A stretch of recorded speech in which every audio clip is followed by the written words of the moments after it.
rotating your signature. This kind of builds on what I talked about in the last video in terms of tracking what you're doing. Another thing you want to do is change what your signature says.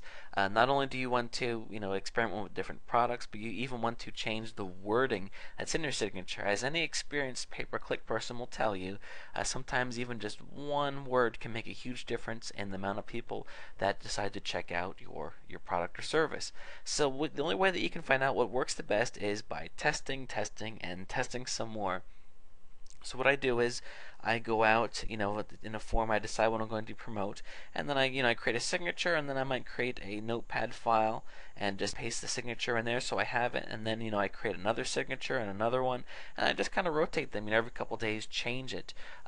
Also, keep in mind that in a forum you're going to be marketing to the same people a lot of times, again and again. So it gives you a chance to be showing them something different whenever they're looking through your comments. So let's say, for example, that you're going back to the dog training example. You have a book that focuses on helping a dog to not bark in the middle of the night and how to become house trained, and also additional things. So on day one you could talk in your signature about the barking issue. And 3 days later you could talk about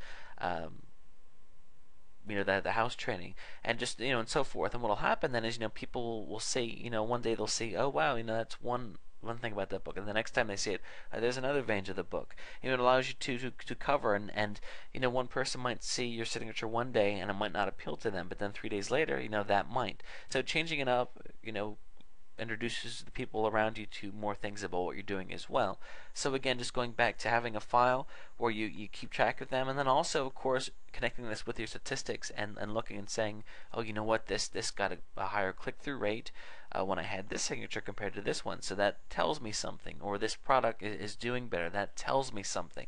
So again, your signature, it's valuable ad space. Look at it that way, and you want to handle it accordingly and change it, and of course keep an eye on what you're doing and how it affects your sales and your click-throughs.